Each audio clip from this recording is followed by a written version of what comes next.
आज हम chapter number 5 ninth class के लिए जो केमिस्ट्री का चैप्टर है इसका लास्ट टॉपिक जो है वो डिस्कस करेंगे और वो है प्रॉपर्टीज ऑफ लिक्विड्स हम पढ़ रहे हैं। तो आज हम प्रॉपर्टी पढ़ेंगे डिफ्यूजन। तो डिफ्यूजन क्या होता है, पहले हमने गैस की प्रॉपर्टीज में पढ़ा, अब हम लिक्विड में भी पढ़ते हैं। The movement of molecules from higher concentration to lower concentration to form a homogeneous mixture. Molecule का हायर कंसंट्रेशन से लोअर कंसंट्रेशन की तरफ जाना कि हर तरफ उनकी कंसंट्रेशन बराबर हो जाए और वो होमोजेनियस मिक्सचर बनाए, इसे हम बोलते हैं डिफ्यूजन। जैसे आप इंक का एक ड्रॉप पानी में डालते हैं तो इंक क्या हो जाता है, पूरे पानी में फैल जाती है। तो ये डिफ्यूजन की एग्जांपल है। अब हम देखते हैं कि कौन सी चीज़ें हैं जो डिफ्यूजन पर अफेक्ट करती हैं। तो सबसे पहला है जनाब अली इसके फैक्टर्स में intermolecular forces. Inter molecular forces.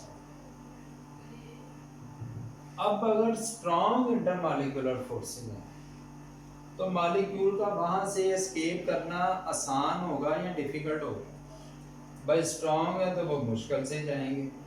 अगर वीक इंटरमॉलिक्यूलर फोर्सेस हैं तो वो आसानी से फिर एक जगह से दूसरी जगह मूव कर सकते हैं। तो अगर इंटरमॉलिक्यूलर फोर्सेस वीक हैं तो डिफ्यूजन ज़्यादा होगा, अगर इंटरमॉलिक्यूलर फोर्सेस स्ट्रॉन्ग हैं तो डिफ्यूजन कम होगा। यानी इंटरमॉलिक्यूलर फोर्सेस अगर बढ़ गई तो उससे डिफ्यूजन पर भी क्या होता है, अफेक्ट होता है। जैसे आप इंक हल करते हैं पानी में और दूसरी तरफ चले हनी हल कर देते हैं, तो कौन सी चीज जल्दी हल होगी? इंक, क्योंकि इसके इंटरमॉलिक्यूलर फोर्सेस हनी के मुकाबले में क्या है, वीक है।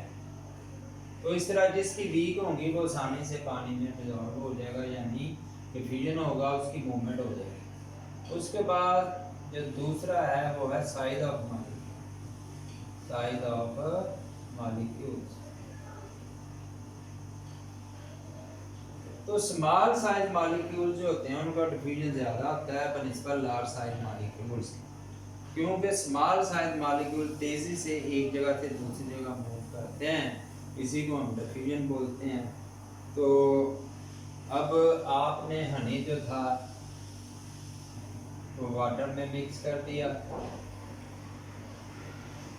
दूसरी तरफ अल्कोहल जो थी वो भी वाटर में मिक्स कर दी। तो कौन जो है वो जल्दी होगा, क्योंकि ये लार्ज साइज मॉलिक्यूल है और ये अल्कोहल जो है स्मॉल साइज मॉलिक्यूल है। तो स्मॉल वालों का डिफ्यूजन ज़्यादा होगा, इसलिए अल्कोहल तेज़ी के साथ पानी में हल हो जाएगी बनिस्बत हनी के। और इसकी जो तीसरी प्रॉपर्टी है डिफ्यूजन की, जो फैक्टर है वो है shape of molecule. Shape of molecule, भाई जो रेगुलर शेप मॉलिक्यूल्स हैं उनका एक जगह से दूसरी जगह मूव करना क्या है, आसान होता है, और जो इरेगुलर शेप हैं उनका मूवमेंट मुश्किल होता है। तीसरा फैक्टर जो है वो है शेप ऑफ मॉलिक्यूल्स।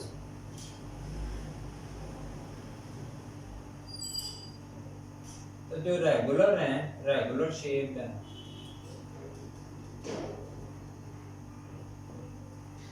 उनका डिफ्यूजन क्या होगा, ज़्यादा होगा, और इरेगुलर का क्या होगा, कम होगा। भाई जैसे आप व्हील ले लेते हैं, एक रेगुलर गोल ले लें और एक लकड़ी का व्हील ले लें जो गोल ना हो पूरी तरह, तो कौन तेज़ी के साथ एक जगह से दूसरी जगह जाएगा, जो कि रेगुलर शेप में है, वो आसानी के साथ एक जगह से दूसरी जगह मूव करेगा, यानी उसका डिफ्यूजन ज़्यादा है। उसके बाद चौथा फैक्टर है वो है टेम्परेचर। तो टेम्परेचर के बढ़ाने से डिफ्यूजन भी क्या हो जाता है, बढ़ जाता है। अगर आप टेम्परेचर को इंक्रीज करते हैं तो डिफ्यूजन भी क्या हो जाता है, इंक्रीज हो जाता है, क्योंकि उनकी किनेटिक एनर्जी बढ़ जाती है, और टेम्परेचर के बढ़ने से इंटरमॉलिक्यूलर फोर्सेस कम हो जाती हैं। ये दोनों चीज़ें हेल्प करती हैं मॉलिक्यूल्स को एक जगह से दूसरी जगह जाने में। तो टेम्परेचर के बढ़ाने से डिफ्यूजन भी क्या होता है, बढ़ जाता है। जैसे आप गर्म पानी में और ठंडे पानी में जो है वो चीनी हल करें तो किस में तेज़ी के साथ हल होगी, गर्म पानी में होगी, क्योंकि गर्म पानी का टेम्परेचर क्या होगा, कोल्ड वाटर की निस्बत ज़्यादा होगा, इसलिए टेम्परेचर ज़्यादा तो डिफ्यूजन भी ज़्यादा होगा। तो ये दो फैक्टर थे जो कि डिफ्यूजन पर अफेक्ट करते हैं। अब हमारा नेक्स्ट टॉपिक जो है वो है बॉइलिंग पॉइंट। बॉइलिंग पॉइंट आमतौर पर बॉइलिंग पॉइंट उस टेम्परेचर को बोलते हैं जिस पर जो चीज़ बॉयल करती है, लेकिन टेक्निकली ये डेफिनेशन नहीं है। वो टेम्परेचर जिस पे दो प्रेशर बराबर होते हैं, लिक्विड प्रेशर,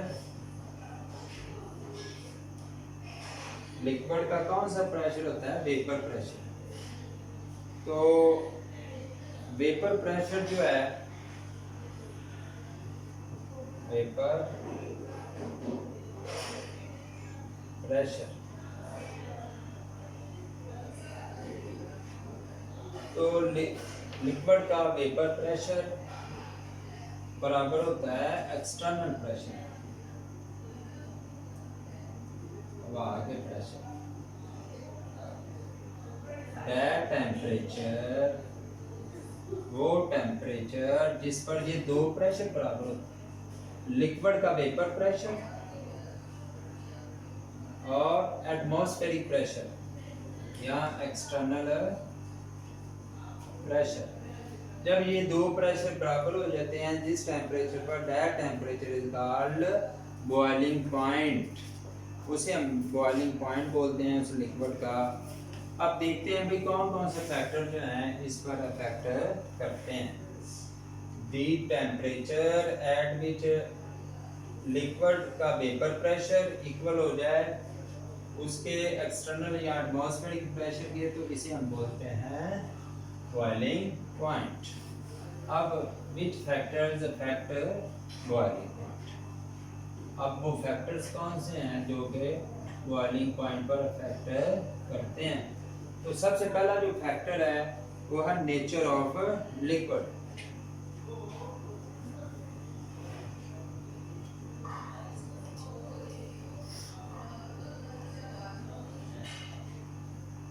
दो तरह के लिक्विड से पहले भी होने बड़ा पोलर और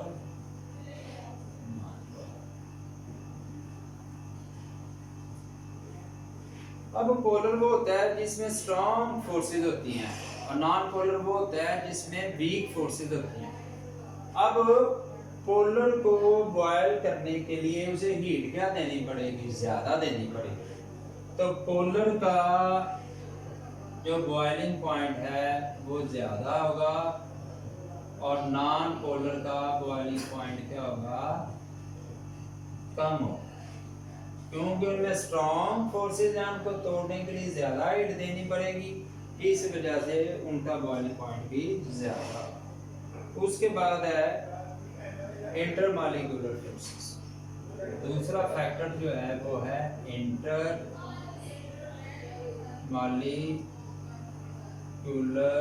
फोर्सेस। अगर इंटरमॉलिक्यूलर फोर्सेस स्ट्रॉन्ग है, ज़्यादा हीट, तो बॉइलिंग पॉइंट भी क्या होगा, उनका बॉइलिंग पॉइंट भी। और अगर इंटरमॉलिक्यूलर फोर्सेस वीक हैं तो कम हीट देनी पड़ेगी, इस वजह से उनका बॉइलिंग पॉइंट भी क्या होगा, कम होगा। तो जो जिनमें स्ट्रॉन्ग इंटरमॉलिक्यूलर फोर्सेस पाई जाती हैं उनका बॉइलिंग पॉइंट क्या होता है, ज़्यादा होता है। जैसे देखें वाटर और अल्कोहल, तो वाटर का क्या होगा, मोर बॉइलिंग पॉइंट, और अल्कोहल का क्या होगा, लेस बॉइलिंग।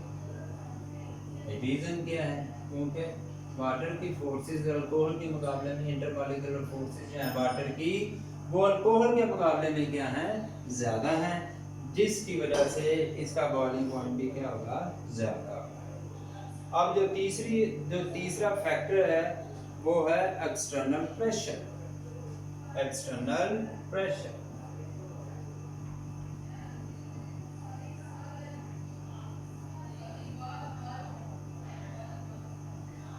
अब एक्सटर्नल प्रेशर जो है डेफिनेशन देखें, जब हमने इसको डिफाइन किया था तो क्या कहा था कि वेपर प्रेशर बराबर होता है एक्सटर्नल प्रेशर। वो टेम्परेचर जिस पर लिक्विड का वेपर प्रेशर एक्सटर्नल प्रेशर के बराबर होता है। अगर फर्ज कर लें ये 10 है तो ये भी 10 हो, तो टेम्परेचर फर्ज कर लें 4। अब आपने इसको कर लिया 20, एक्सटर्नल प्रेशर को इंक्रीज कर दिया, भाई वेपर प्रेशर भी कितना हो, अब टेम्परेचर क्या हो जाएगा, पहले से बढ़ जाएगा। फर्ज कर लें 100 डिग्री सेंटीग्रेड। तो वेपर प्रेशर के इंक्रीज करने से, जिसे हम एक्सटर्नल प्रेशर के इंक्रीज करने से, एटमॉस्फेरिक प्रेशर के इंक्रीज करने से उसका बॉइलिंग पॉइंट भी क्या हो जाएगा, इंक्रीज हो जाएगा। अगर आप एक्सटर्नल प्रेशर जो है वो इंक्रीज करते हैं तो उसका बॉइलिंग पॉइंट भी ज़्यादा हो जाएगा। ये मैंने आपको एग्जांपल दी है इसकी, तो आपके सामने आपको नज़र आ रहा है।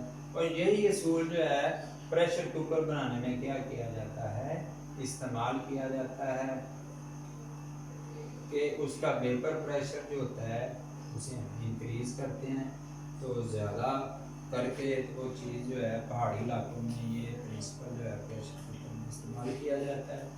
तो ये फैक्टर थे जनाब, पहले बॉइलिंग पॉइंट थे, nature of the liquid, intermolecular forces and external pressure. तो इस तरह हमारा चैप्टर नंबर 5 जो था फिजिकल स्टेट ऑफ मैटर वो कंप्लीट हुआ। उम्मीद करता हूँ कि आपको समझ आई होगी। अल्लाह ताला मेरा और आप सबका